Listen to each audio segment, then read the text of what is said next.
Alam niyo po ba na nagsalita na po etong si Mau Aplaska na kung saan sinabi niya po mga kababayan na kaya siya nagpaputok ng armas ay dahil nga daw mga kababayan meron daw pong nakita sa CCTV ano po na may nagtatangkang pumasok. So ngayon ito pakinggan po muna natin. And then pakinggan din natin yung nakita natin mga kababayan na mga video patungkol po dito. Ano po sa sinasabi ni Aplaska. So ito, i-play po natin itong video galing po sa Bilyonaryo News Channel mga kababayan. Sabi po dito, nakausap natin si Senate Sergeant at Arms and retired Police Major General Mau Aplaska tungkol sa naging timeline ng insidente sa loob po ng Senado. So ito, i-play po natin.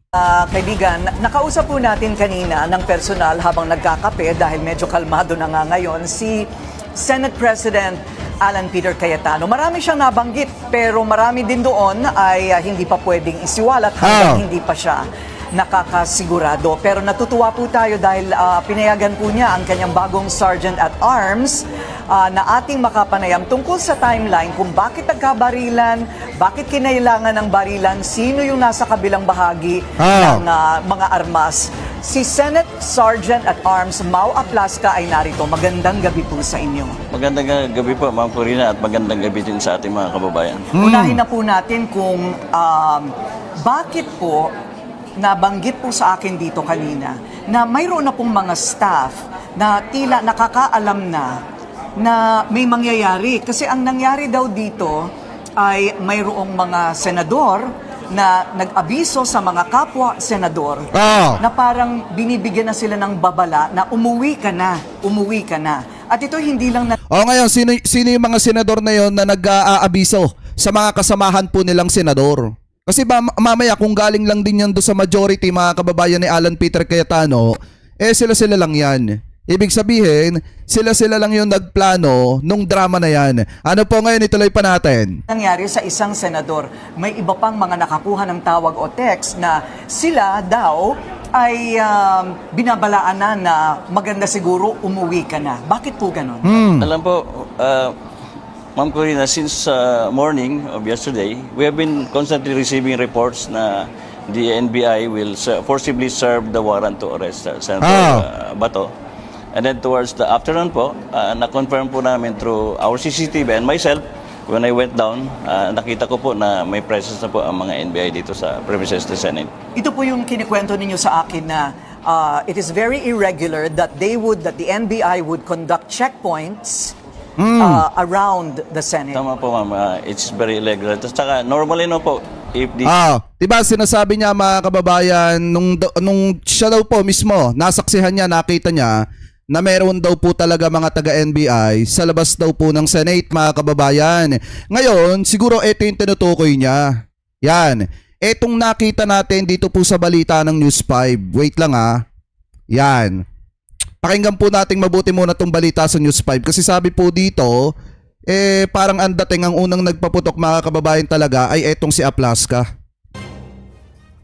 Nanindigan ang NBI na hindi sila ang nagpaputok ng baril na nauwi sa gulo sa Senado kahapon. Ang totoo raw, gumanti lang sila ng putok mula sa Senate Sergeant at Arms. Sa paglilinaw ng NBI, wala sila sa pasilidad ng Senado kundi nasa GSIS. Totoo naman, talagang nasa GSIS yung mga taga-NBI mga kababayan. Tuloy natin. Ang narinig din daw na drilling o pagbabarena ay hindi para makapasok ng Senado at mang-aresto, kundi para lalo pang isarado ang pinto sa pagitan ng Senado at GSIS. Tama. Live mula sa TV5 Media Center, nasa frontline ng balitang yan si Gio Robles. Gio, paano nga ba nagsimula ang gulo kahapon kung ibabase sa inyong mga nasa GSIS? Julio Cheryl, personal ko ngang nakita ang pagbabarena sa Senado. Yan. Ito mga kababayan Ito pong si Gio Robles, sabi niya personal niyang nakita yung pagbabarena sa Senado. So ngayon, dito malalaman natin kung ano yung dahilan ng pagbabarena mga kababayan. Dulot ng maraming tanong sa nangyaring tensyon kahapon. Base sa nakita namin nangyari sa magkaibang palapag ang pagbabarena at palitan ng mga putok ng baril. Ayon sa NBI, ang Senate Sergeant of Arms ang naunang nagpaputok at gumantila ang NBI. Kasama natin yung mga ahente ng NBI. Sa isang bahagi ng ground floor ng GSIS building, pinapasok ang mga tauhan ng NBI sa isang hallway patungo sa isang nakasarang pinto matapos makarinig ng walang tigil na kalansing at ugong ng drilling machine pasado alas 7:30 kagabi. Nang makalapit ang mga ahente ng NBI, naabutan nila ang ilang kalalakihan na binabarena ang pinto na lagusan pala papasok ng Senado. Ayan o. Alamang trabahante ng GSIS ang mga lalaki. Okay mga kababayan. Trabahante pala ng GSIS yung mga nagbabarena. Ayan o. Anyway, tuloy pa natin. Daw nilang isara ang pinto.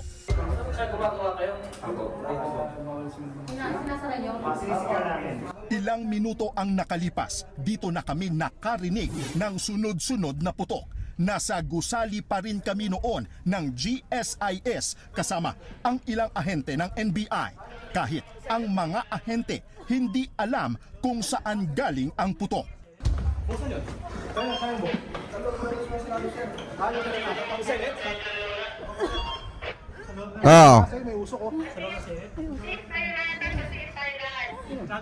Ayun yung Senado oh. Ilang saglit pa, umalingaw-ngaw ang sunod-sunod na putok.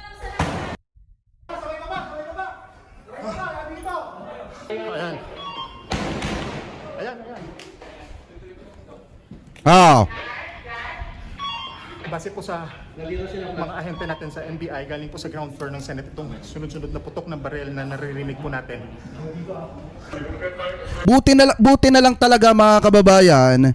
Buti na lang talaga na andi dito si J.O. Robles ng News 5. Kasi kung wala tong footage na to mga kababayan, marami po talaga maniniwala do sa kwentong barbero ni Senator Amy Marcos at nung iba mga senator. Etong isang patunay mga kababayan na ang nauna talaga ay etong si Aplaska. Anyway, tuloy pa natin. Napatago ang ilang ahente ng NBI na pinaputukan pa umano pero hindi malaman kung saang direksyon galing. Tayo ngayon yung mga ahente ng NBI na kasama natin.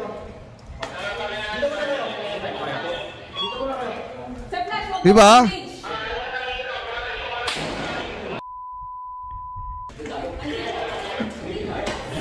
Sa mga puntong yon, nanatili pa rin kami sa gusali ng GSIS hanggang sa nakasalubong namin ang iba pang ahente na nakadeploy din sa gusali. Sabi ng isa sa kanila, mismo si Senate Sergeant at Arms Mau Aplaska ang unang nagpaputok. Ayan. Diba? Nagpaputok daw ng 3 paatras etong si Mau Aplaska mga kababayan, sabi ng mga taga NBI na naandi dito sa GSIS. Anyway, tuloy pa natin.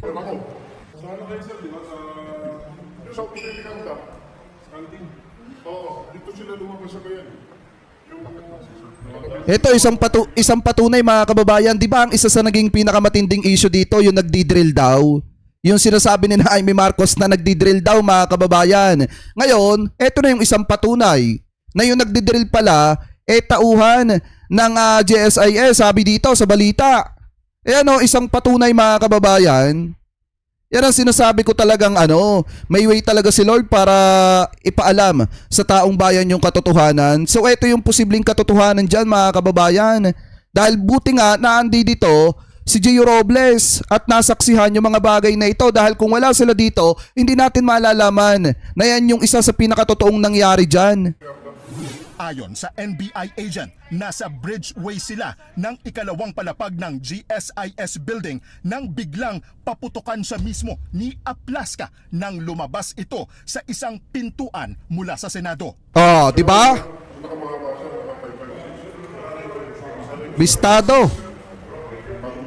Dito na raw napilitan ang NBI agent na gumanti ng putok bilang self-defense. Walang nasaktan sa tropa ng NBI at mga kasamang media kabilang ang News 5. Pero bakit nga ba nasa GSIS building ang mga NBI agent? Yan. Ayon kay NBI Director Melvin Matibag, humingi mismo ng tulong sa NBI ang pamunuan ng GSIS para i-secure ang gusali nito. Wala sa plano nilang hulihin si Senator Bato de la Rosa kagabi. Ayan! Oh. Po kasi sa amin na sulat Diba? na aking natanggap ng alas 5:08 PM po kahapon mula po kay GM Vic Veloso is to secure and panatilihin po yung kapayapaan and peace and order. So pag may request pong ganon, talaga pong nakabihis naman po ng ano tawag dito, yung pong kanilang Battle gear. ordinary gear na ganyan, dala po talaga yung mga ganyan na arms, ano po. Pinaliwanag din ni Matibag ang drilling sa pintuan na lagusan papasok ng Senado. Mismo si GSIS General Manager Vic Veloso raw ang nag-utos nito. Ang nagdi-drill po, tinatanggal po nila yung lock because the access from the Senate going to GSIS, yung susi po, ang report po sa akin ni GM Veloso is nandoon po. Di ba? Senate, ang gusto po niya, isara po yung lugar na yon kasi nga po, labas-masok na raw po ang iba't ibang tao, hindi na po masecure yung lugar at yung mga employees. At saka kita nyo naman talaga mga kababayan na hindi naman nga taga-NBI yung nagdidrill. Ang nagdidrill po talaga mga tauhan ng GSIS.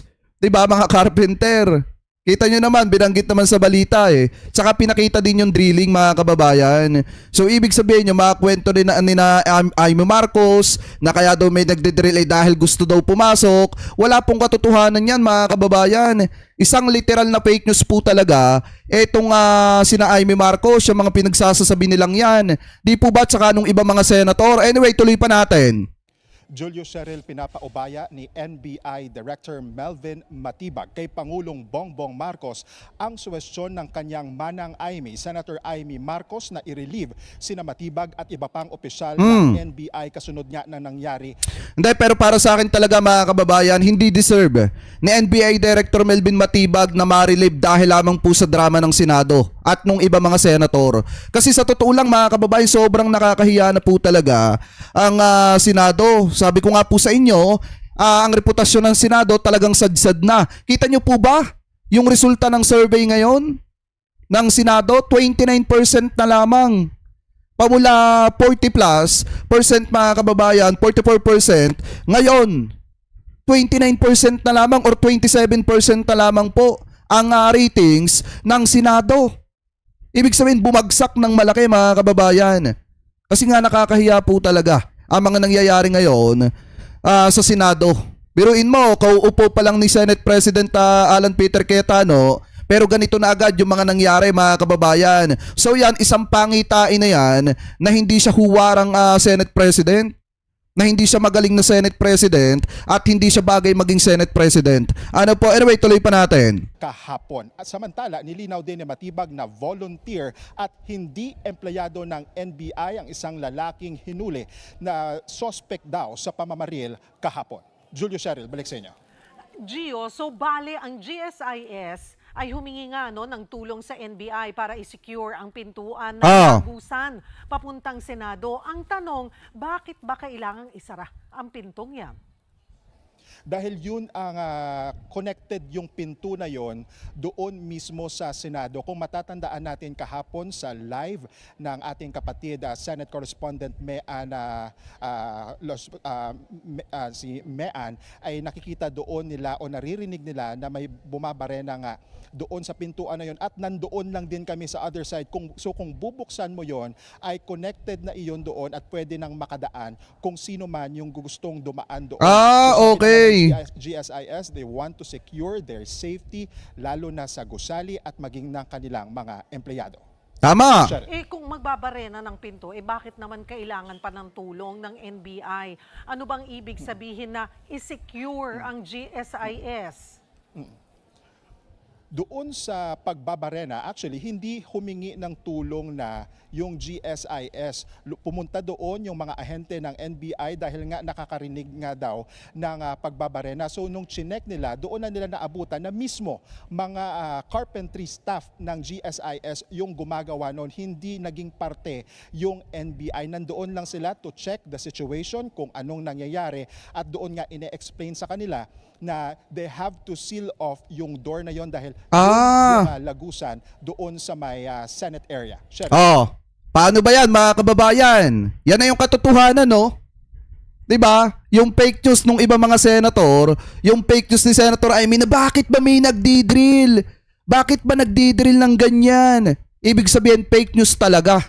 Eh no, mismong niliwanag na, nilinaw na ni Gio Robles mga kababayan na walang naging partisipasyon yung NBI dun sa pagdidrill.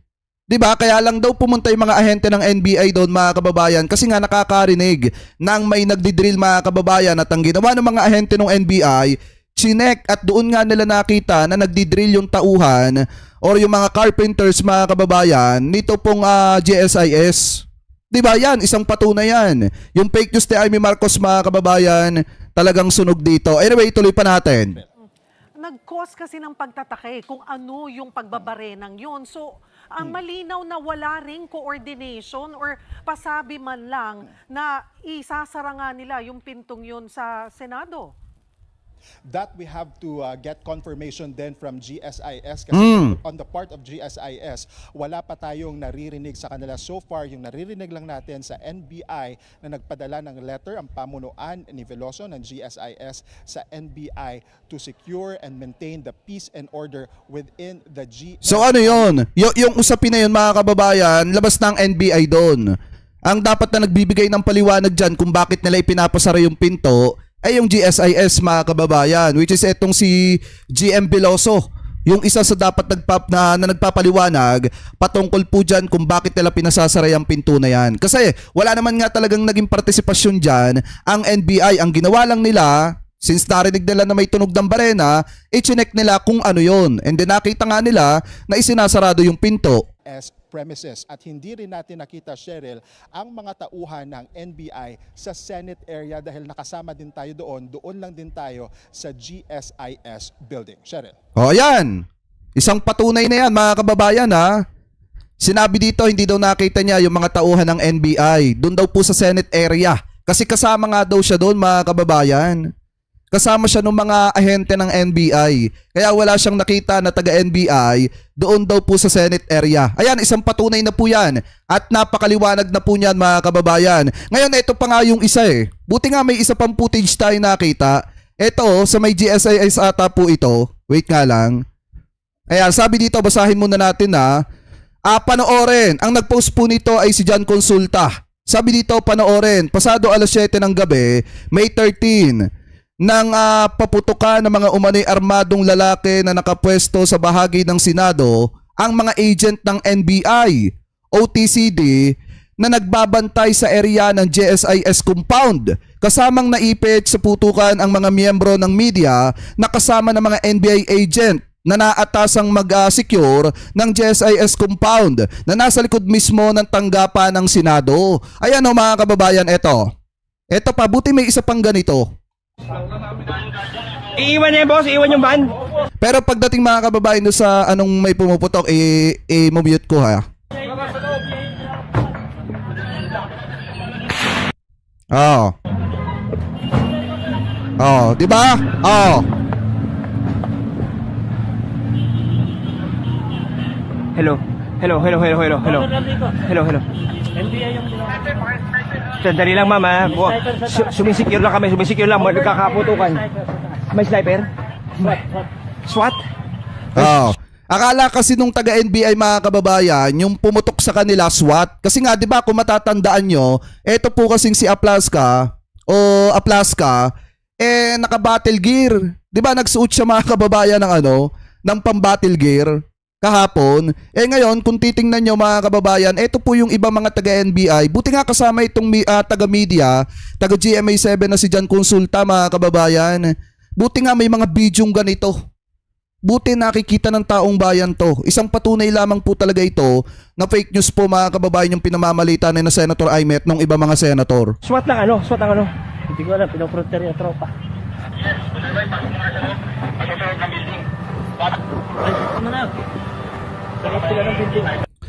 Sabi dito, question ko po kung pagsasara lang po ng pinto permanently is by using ng barena, bakit kailangan ang present ng NBI? Maliwanag naman po sinabi dito Ma'am Jasmine, na yung NBI na nagbabantay dun sa GSIS ay may narinig na nagbabarena. So ngayon, ang ginawa ng NBI, chinek nila kung ano ba yung nagbabarena dun po sa loob ng GSIS, and then nakita nga nila yung mga tauhan ng GSIS na nagbabarena dun sa pinto para isarado yung pinto. So yun po yung kwento dyan. Ano po, anyway, at saka may video naman po, nakita nyo naman po. Anyway, tuloy pa natin.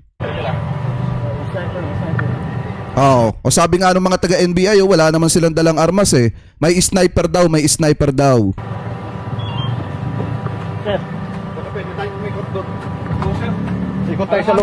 Yung iba mga taga-NBI walang dalang armas pero yung iba meron. Yung mga nagbabantay sa GSIS. Kasi nandito lang naman sila sa compound ng GSIS, mga kababayan, nang bigla daw silang paputukan. Sabi dito kay Jan Consulta. Anyway, tuloy pa natin. Sir Levick, saka si JT nandun, nag-isa lang. Solo nasa gitna.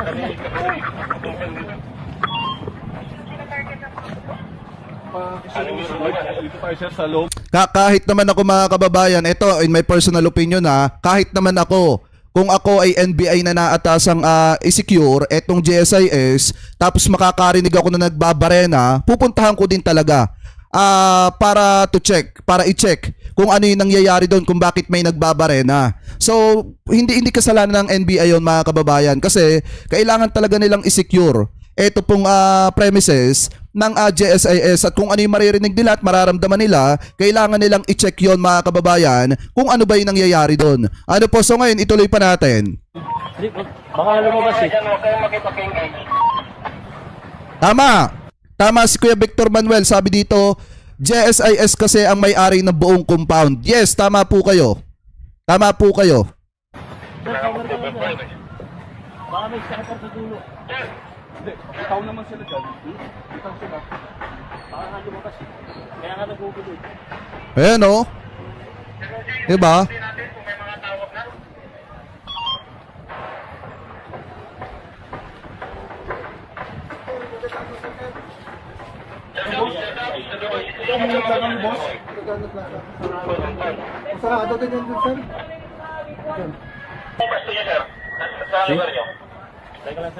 Ayan o. Teka lang sir, irado lang namin muna. Grabe no. Tingnan nyo yung kalayaan, dyan nakapababa. Doon yata papasok na, doon sa gate, sir. Hindi. Makita kami sniper sa open corridor. Wow. Sabi nga ng mga taga-NBI, may nakita kaming sniper doon daw sa may Senate, mga kababayan. Kasi nga naka-full battle gear. Ang akala kasi ng mga taga-NBI, yung pumuputok sa kanila, mga kababayan, ay SWAT. Kasi nga, di ba, si Aplaska nga naka-battle gear. Anyway, tuloy pa natin. Itong gate, yung gate. Kaya nga yung comment ng mga tao dito, sinasabi mga taga-NBI kayo pero takot kayo sa SWAT. Pero takot sa SWAT. Akala kasi ng mga taga-NBI yung pumuputok sa kanila, mga kababayan, SWAT talaga. Kasi nga, naka-full battle gear, etong si allegedly, etong si Aplaska.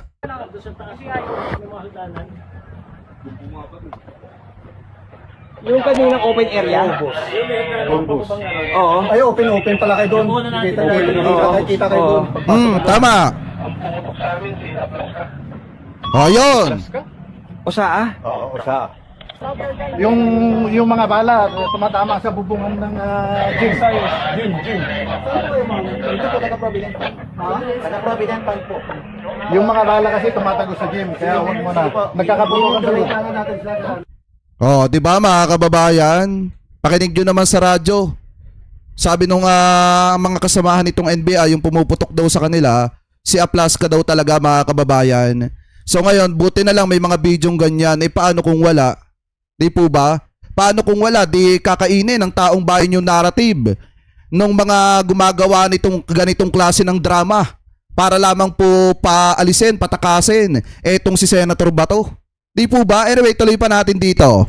Eto, Gio, linawin ko lang, no? Nasa ground floor kayo ng GSIS, nasa ground floor din ang pintuan na binabarena. Ang tanong, bakit meron mga taga-NBI sa second floor kung saan nagsimula itong putukan?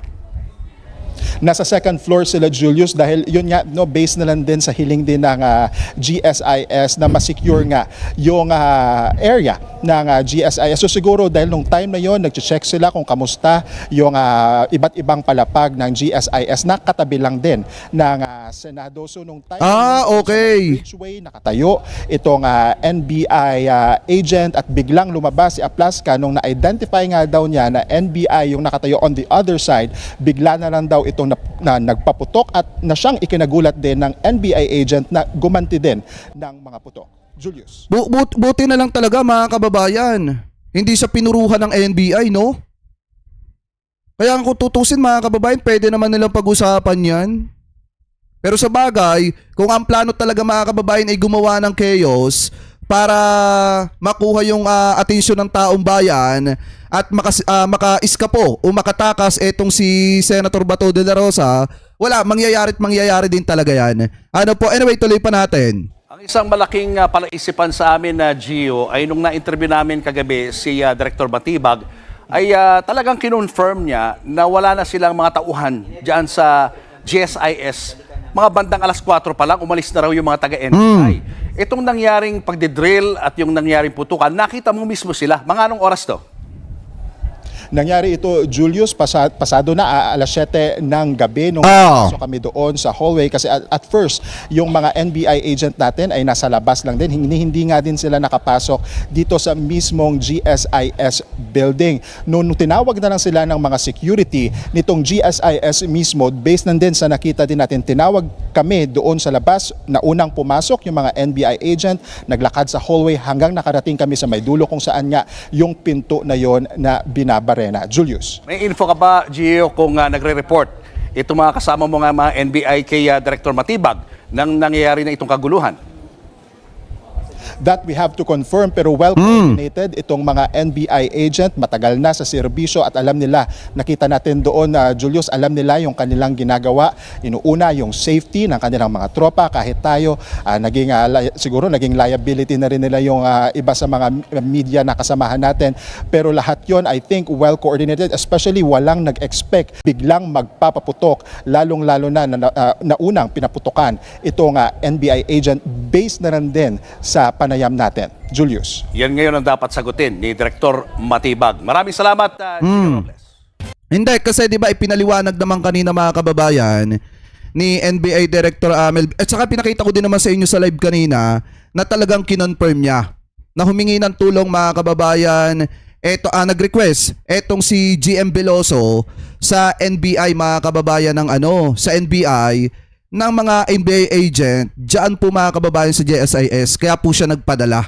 Kinonfirm po niya yung kagabi mga kababayan doon sa mismong live at saka sa mismong live ng ANC. At the same time mga kababayan, kanina po sa press briefing ng PCO, yan po ay sinagot niya na din po. Ano po, maliwanag naman po yung naging sagot ni NBI Director Melvin Matibag na talagang nakiusap eto pong si Veloso, si GM Veloso ng GSIS sa kanya ng mga tropa, ika nga mga kababayan, to secure the premises ng GSIS. So ngayon, at least maliwanag dito, kitang-kita mga kababayan mismo na yung mga nagdi-drill. Una, yung mga nagdi-drill ay tauhan po ng GSIS. At kaya may presensya dyan ng NBI kasi humingi mga kababayan humingi ng tulong mga kababayan itong si GM Veloso ng GSIS to secure the premises ng GSIS. Ano po kaya naandyan po ang presensya ng NBI. Tapos yung isa pa dito mga kababayan na pinakamaliwanag din,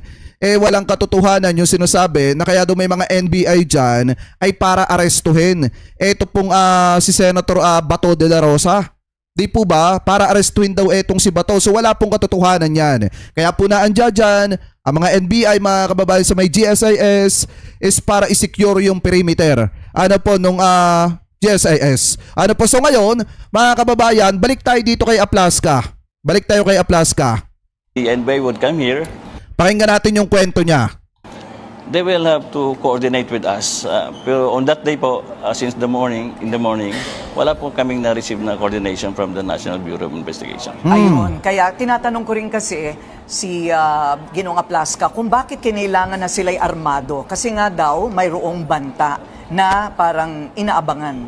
Yung nalaman Hindi, sagutin mo din kasi Mau Aplaska, nakaklase mo si General Bato, kaya kailangan mong suportahan at ipagtanggol. ko po, nung ako'y bumaba doon sa common gate namin sa GSIS, nakausap ko po yung general manager ng GSIS. Kinonfirm naman niya sa akin na nag-request po sila ng augmentation from the National Bureau of Investigation Diba? para tulungan po silang i-secure yung premises ng GSIS. Ang tanong dito mga kababayan na since nag-confirm sa kanya etong si GM Veloso ng GSIS, bakit niya pa rin pinutukan yung mga taga-NBI? Di po ba? Sa totoo lang mga kababayan, kung siya may hawak na armas, tapos sasabihin niyang ibaba ng mga taga-NBI yung armas nila, hindi talaga ibababa ng mga taga-NBI yan. Kung hindi nyo pag-uusapan ng mas maayos. Ang problema baka mga kababayan, yung approach niya, iba. Kaya saglit na magbaba ng armas yung mga taga-NBI, itinaas na lamang po yung kanilang armas na hindi naman nangangahulugan na lalaban sa kanya. Ang problema, siya kasi ang unang nagpaputok. Sinasabi ni Alan Peter Cayetano na nag-warning shot daw etong si Aplaska ng 23 mga kababayan. Ang pagkakaalam ko, pag nag-warning shot ka, pinakamataas na po niyan hanggang 4 na putok mga kababayan. Minsan nga, 1-2 lang. Di po ba? Pero yung kanya umabot ng 23. So ngayon ituloy pa natin. Process ng GSIS, pero eto na, yung punto ng nagkabarilan kasi nagka-enkwentro na pala. Ano po yung paglalahad ng timeline noon? Binapansin po daw kayo. At saka take note mga kababayan, sinabi niya may nakita siya sa CCTV. Sana ilabas niya yung CCTV na yon. Sana ilabas nila yung buong footage mga kababayan para makita ng taong bayan kung sino ba nagsisinungaling o hindi. O kung sila naman ang lalabas na na tama, o di palakpakan. Di po ba? Palakpakan dahil ginawa niya na maayos yung trabaho niya. Pero kung lalabas na sila ang mali at sila nang gumpisa, abay unfair naman po sa NBI na pinagbibintangan sila. Di po ba? Unfair naman sa NBI na pinagbibintangan po sila ni na Senator Amy Marcos at nung ibang senator. Kasi kaya lang naman naandya ng NBI dahil nakiusap nga etong si GM Veloso ng GSIS na i-secure yung premises mga kababayan, yung perimeter ng GSIS. Anyway, ituloy pa natin. Na parang nagpipilit pumasok? Doon po sa aming CCTV, nakita po namin na mayroon ng mga armado talaga na And so, I reported the information to the Senate President at nagpaalam po ako sa kanya na I will have to go and check kung totoo talaga. Sabi niya mga kababayan, doon daw po sa CCTV may mga nakita daw po siyang armado. Ang tanong kasi dito kung yung mga armado na yon ay nagtatangkang pumasok or hindi. Ang problema dyan kung yung mga armadong sinasabi niya, yung mga taga-NBI na sinasabi niya mga armado mga kababayan ay hindi pala nagtatangkang pumasok, ang tanong dyan bakit niya pinutukan? Di po ba? Kahit pasabihin na kinumpronta niya at tayo magbaba ng armas, bakit niya pinutukan? Bakit siya nag-warning shot? Kung hindi naman nagtatangkang pumasok sa Senado. Anyway, ituloy pa natin.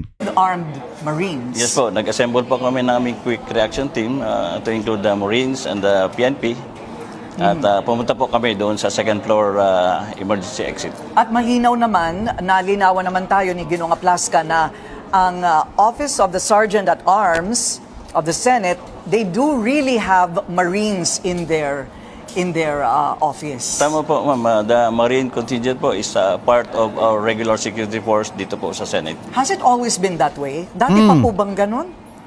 Nung dumating po ako dito, the first time I was designated sa SAA, inabutan ko na po na mayroon pong Marines dito sa loob. I see. Okay. So bakit po, kayo po ba mismo ang nagpaputok ng unang beses? Tama po, accurate naman po yung report ng NBI. Kasi po, nung dumating po kami, nakita namin na meron pong mga armadong tao at nakita namin ano po sila, yung may mga ano po na NBI. Pero challenge po namin sila kung sino sila. Sumagot naman po sila na NBI. And then, as part of our procedure, binigyan ko po naman sila ng verbal warning para ilapag po yung kanilang mga baril.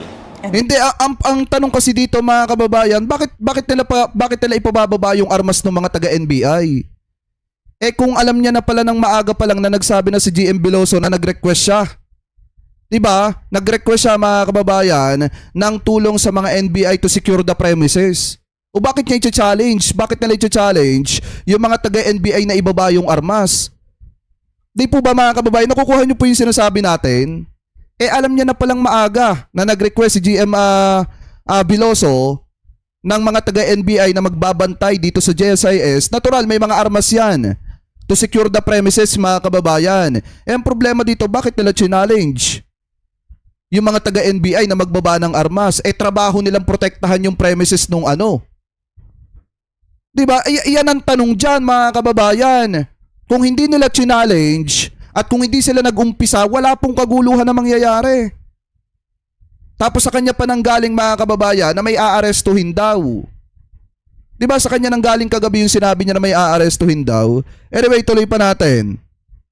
Then, And then, pero nakita po namin na instead of heeding our verbal warning, tinaas po nila kanilang mga barel. So, that Malay ba ng mga taga-NBI, mga kababayan, kahit ako, kung ako yung taga-NBI, i-challenge mo kung ibaba yung armas ko, eh bakit ko ibababa yan? Baka mali ko, pagkababa ko ng armas, putukan mo ko, tapos palabasin mo na nanlaban ako. Di ba mga kababayan? Sinong utu-utong magbababa ng armas? I-challenge mo ko na ibaba yung armas ko. Naandoon ako sa mismong pwesto ko kung saan binabantayan ko yung yung GSIS, yung premises. 'Di ba yung perimeter? 'Di ba baka mamaya kasi mga kababayan, tama din yung ginawa ng NBI Kasi baka mamaya isipin niyo po mabuti. Pag binaba ng NBI yung armas nila, baka mamaya putukan talaga siya ni Aplaska, tapos palabasin nanlaban yung mga taga-NBI. 'Di ba? Tama lang yung ginawa ng NBI para sa akin ewan ko sa inyo mga kababayan. Pero in my personal opinion, tama lang yung ginawa ng NBI. Na saglit na ibaba nila yung armas, itaas nila. Hanggat hindi sila nag-uumpisa, wala pong problema yon. Di po ba? Kasi nga baka mamaya pagkababa ng armas, putukan yung mga taga-NBI, di wala na. Papalabasin lang na nanlaban kahit hindi naman. prompted us to fire the warning shot. the warning shot was not intended to harm anybody. Hindi po, sa taas lang po. Hindi kaya merong tatagos yun at merong matatamaan sa taas? Hindi naman? Wala na wala pong bubong na. dun sa labas. Nasa ledge po ito. I see. Okay, just trying to make sure. Ang clear kasi mga kababayan dito, gaya nga ng sabi ko kanina, lalo na dyan sa thumbnail natin, ito na yung posibleng katotohanan dito mga kababayan. Ang clear kasi dito, kaya na ang judge ng NBI, tandaan nyo po ang pinaka-point ng NBI dito kaya na ang judge sila kasi nirequest sila. Kung hindi naman sila nirequest mga kababayan, hindi naman sila pupunta dyan to secure the premises of GSIS mga kababayan. Hindi sila makikita dyan, hindi sila pupunta dyan. Ngayon kaya na ang judge sila kasi nirequest sila. At maaga pa lang alam na yon ni Aplaska na merong mga taga-NBI mga kababayan na ang purpose talaga dyan ay bantayan yung GSIS at hindi po arestuhin etong si Senator Bato de la Rosa. Kasi nga, maaga pa lang naglabas na ng resolusyon or sagot mga kababayan, ito pong Korte Suprema na binibigyan ng 72 hours para makapagpaliwanag ito pong gobyerno mga kababayan at ito pong kampo ni Senator Bato de la Rosa. Kaya hindi po talaga pwedeng arestuhin si Senator Bato. So magaling yung maliwanag dito mga kababayan. Kasi kawawa naman, yung mga taga-NBI na ginagampanan lang yung kanilang trabaho na talagang ipatupad yung batas. Pero sila pa lumalabas na masama dito. Anyway, tuloy pa natin. That there was no harm intended. Nung hindi po nila binaba ang kanilang mga armas, nag-firing shot, nag-warning shot po kayo, ano po ang susunod na nangyari? After po ng warning shot, na-surprise po kami dahil nag-fire back po sila sa amin. So nag-withdraw po kami ng konti. Then tuloy-tuloy na po ang exchange of gunfire. Medyo nakakapagtaka po yun, dahil kung sila po'y talagang accredited NBI, you're all on the same side Yes, po. of this government.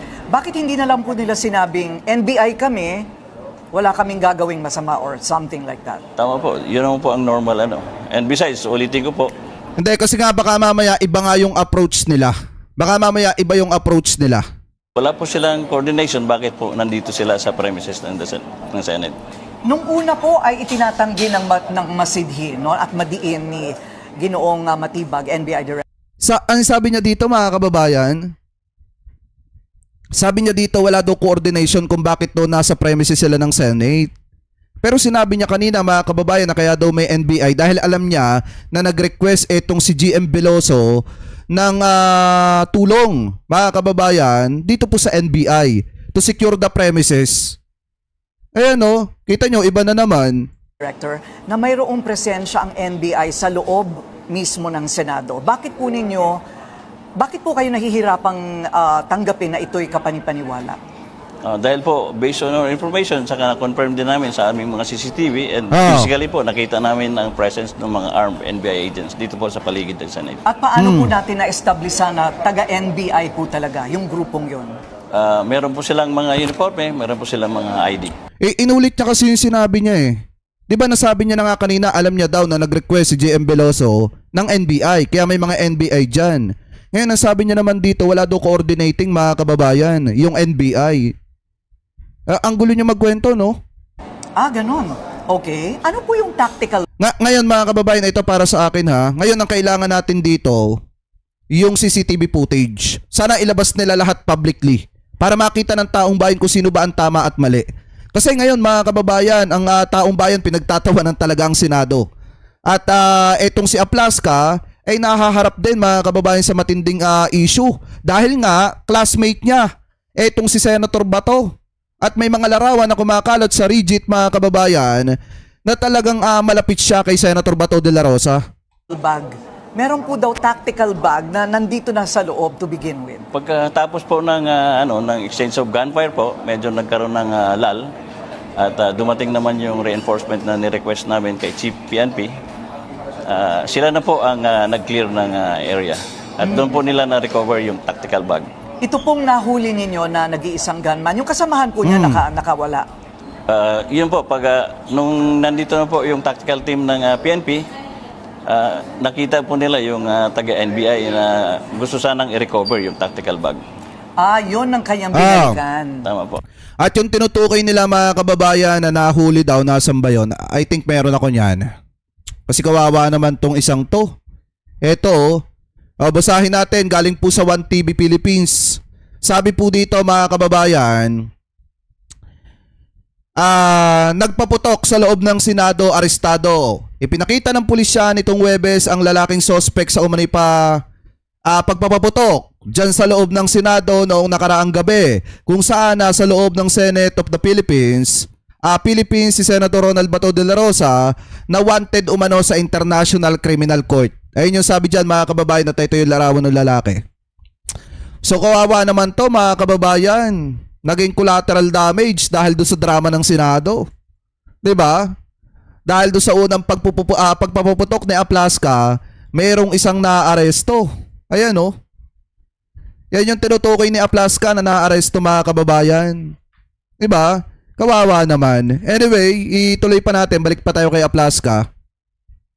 I see. Okay. So, paano po natin na-establish na talagang taga-NBI po itong gunman na ito? Unang-una po, umamin po siya sa mga PNP na siya ay kasama po ng mga NBI. Okay. So, parang nag-iba na rin po yata ang sinasabi ngayon ni Director Matibag. Inaamin po niya na tauhan po niya ito? Eto mga kababayan na yung pinakita ko sa inyo kanina, siya yung nag-warning shot din. Pabalik. Dito po kina Aplaska kasi nga pinutok, 'di ba? Nag-warning shot siya na Aplaska ng 23 times.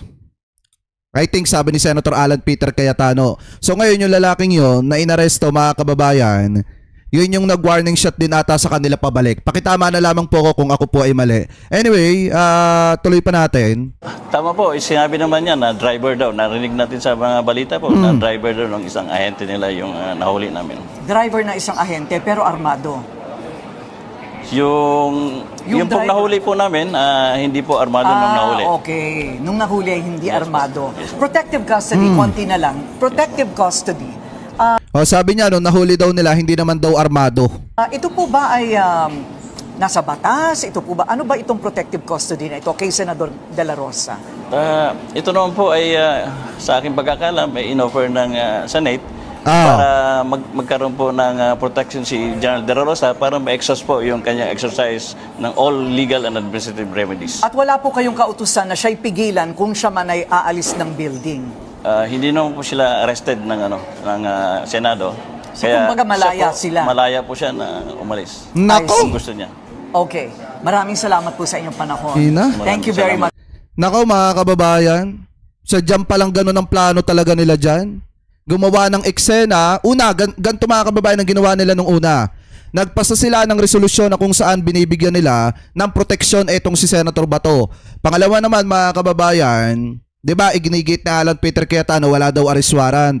Kaya daw malayang umalis etong si Senator Bato. So anong nangyari dito? Pinrotektahan ni Alan Peter Cayetano etong si Senator Bato de la Rosa at the same time pinayagan nilang umalis. Yun yung nangyari dyan mga kababayan. Kaya pala kung titingnan nyo, 'di ba sinabi ni Bato, ang kausap daw niya nung siya ay sumulpot sa Senado para bumoto doon po sa Senate coup na ginawa nila ay si Alan Peter Cayetano. So siguro, ang pinag-usapan nila ni Alan Peter Cayetano, mga kababayan, pag ako naging Senate President, puprotektahan kita. Pero kapag humupa na yung tensyon, halimbawa kung sakaling magkaroon ng ganyan, pwede ka nang umalis. Kasi hindi ka naman arrested ng Senado at hindi ka naman nakakontempt sa Senado, kaya pwede kang umalis. So siguro ganun mga kababayan ang mga napag-usapan po nila. Kaya ganun na lamang katindi yung grabe talaga tong Senado. Di ba nakakadismaya mga kababayan? Kaya nga sa totoo lang, pabor ako talagang i-abolish na yan. Kasi parang wala naman din talagang kwenta. Wala din talagang kwenta mga kababayan, papunta na po sa lusak. Sorry for the words na ganyan, pero ganun nga. Papunta na talaga sa lusak yan. Kaya nakakainis isipin na yung gumagawa ng batas, siya ang unang lumalabag ng batas. Hindi sumusunod sa batas. So ngayon, mga kababayan, yan po yung isa sa mga posibleng totoo na nangyari. Ngayon, nanghihintay na lamang po natin kung ilalabas ba ng Senado yung mga CCTV footage patungkol po dyan sa nangyaring insidenteng ganyan. Kasi kung yan po talaga mga kababayan na hindi scripted, dapat kanina o kahapon pa nila inilabas. Kung gaano kabilis na inilabas nila yung video ni Bato de la Rosa na tumatakbo, sana ganyan din nila kabilis na inilabas yung video or yung CCTV footage na nakuha dyan sa Senado kung sila, mga kababayan, ay tama. Kaso ang problema, mukhang mali ata sila. Kaya itinago na yung CCTV. Di po ba mga kababayan? So ngayon, kung titingnan nyo, after po, makaalis ni Senator Bato de la Rosa, ang ginawa naman ng kanyang kampo mga kababayan ay lumapit na naman po sa Korte Suprema. Sabi nga dito sa Abante News Online, muling lumapit sa Korte Suprema ang kampo ni Senator Ronald Bato de la Rosa upang hingin ang agarang paglalabas ng Temporary Restraining Order or etong TRO laban sa pagpapatupad ng warrant of arrest mula sa International Criminal Court or etong ICC. Ay sa online post, the attorney Israelito Torion, abogado ng senador, naghain sila ng very urgent manifestation of supervening events with reiterative prayer mga kababayan. Iginit din umano ni De La Rosa sa Korte Suprema mga superventing events na naganap sa Senado kahapon Mayo 14 bilang batayan ng kanilang hinihiling para po sa TRO status quo, anti-order at iba pang injunctive reliefs upang mapigil ang implementasyon ng ICC warrant of arrest mga kababayan. So ngayon, kung titingnan nyo, kanina humarap etong si Torion sa media mga kababayan at talagang tuwang-tuwa etong si Torion kasi nga nakatakas na si Bato eh. Attorney, pero andyan pa sa Ayan, oh. Kaya nga, no comment. Pero maganda yung Oh. ngiti mo, attorney. Ha? Maganda yung ngiti mo. Oo nga, parang inspired tayo ngayon, no? Ako nakagulog. Attorney, ba't inspired kayo ngayon? Itong aming reinforcement, Attorney Raul Lambino. Ayun. O, di ba? Mga kababayan, ang senator yun kasi nakatakas na yung kanyang kliyente. Di ba? Nakatakas na yung kanyang kliyente at pinatakas ni Alan Peter Cayetano yan kasi siya ang Senate President. Dapat kontrolado niya ang nangyayari sa Senado. So ngayon, mga kababayan, syempre kung nangyari kay Bato yan, hindi naman may iwasan na magtatanong yung mga kaalyado nila kung bakit daw dyan kay Bato may mga ganyang klase ng proseso bago maaresto. Samantalang kay Duterte daw wala. Ano po, so ngayon ito pakinggan nyo. May sinasabi dito si Remulla, si Topacio mga kababayan, dito po kay Remulla. Sabi nga dito, Remulla pinuna ni Topacio, ICC warrant unenforceable umano kay Bato, pero kay Duterte daw ipinatupad, mga kababayan. So eto, pakinggan po natin. May reklamo sa Marcos Jr. administration. Si Attorney Ferdinand Topacio, isa sa mga abogado ni Senator Bato, kung pwede naman daw palang deadmahin ng arrest warrant ng ICC, bakit inaresto at binigay agad sa dahig si FPRRD? Hindi nga, kasi nga ganito eh. Si Duterte naman kasi, mga kababayan, talagang, eto sa madalit salita ha, talagang naaresto po siya. Si Bato de la Rosa, ayaw po talagang magpa-aresto. Lahat ng remedy ginagawa ni Bato para hindi po siya maaresto. Sa madalit salita, ayaw ni Senator Batong samahan si dating Pangulong Duterte sa International Criminal Court. Yun yung katotohanan dyan. Kaya hindi siya maaari-aresto. Ang detalye sa agenda report ni Attorney Karen Jimeno. Walang masama sa pag-alis ni Senator Ronald Bato de la Rosa sa Senado kaninang madaling araw. Yan ang giniit ng isa sa kanyang mga abogado na si Ferdinand Topacio. Sa At the Forefront ng Billionaire News Channel, sinabi ni Topacio na wala namang arrest warrant para sa mambabatas na inilabas ng local court. Dagdag ni Topacio, si PBBM na mismo ang nagsabi na hindi aarestuhin ang kanyang kliyente.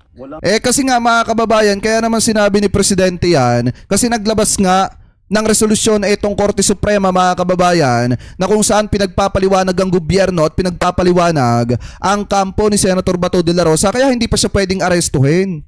If he has indeed left the premises, there is nothing wrong with that because there is nothing that will restrain him from remaining in the premises or nothing that will authorize his arrest once he leaves the premises.